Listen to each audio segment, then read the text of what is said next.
Ние имаме условена автоматска покана. Не ни треба самитот на НАТО во јули, кој што ќе го држи за да некој таму се собере и одлучи за поканата за Македонија. Значи, ако на 7 мај објавиме решение и на 8 мај грчката влада испрати писмо до генералниот секретар Столтенберг, почнува процесот на ратификација на договорите за полноправно членство на Македонија во НАТО. И затоа овде поголем е фокусот на решението отколку на роковите. Роковите буквално се неважни.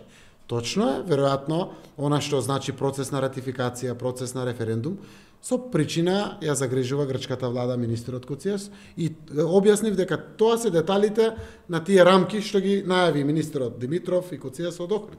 Кои се тие временски рокови, како се осогласуваат роковите. Ако постигнеме решението, ќе видите дали автоматската покана ќе биде активирана од јуни, или од септември, или од ноември, да го решиме проблемот, ќе биде активирана. Ќе се најдат решенијата правно-формални, како ќе бидат двете страни заштитени и покриени.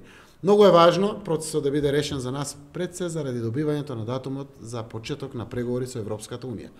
Грција е навистина позитивна. Ние веројатно и ќе одобиеме заради исполнетоста на условите, ако продолжиме во овие месеци и половина и понатаму да имплементираме, носиме законите, реализацијата да биде успешна. Јас сум убеден дека би требало да добиеме поддршка за се. Но ќе бидеме сигурни дека ќе добиеме ако имаме решение на проблемот со името.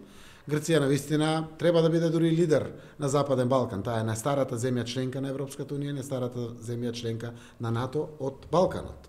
Овде. Јас сум убеден дека ако продолжиме со позитивниот дух, ќе се најде решение.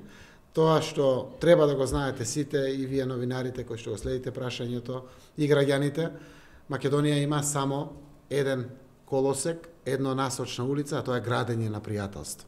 Дај Боже да го доизградиме комплетно со решение. Ако не го најдеме решението, убаво е да соопштиме што сме решиле и да продолжиме понатаму со градењето на решението.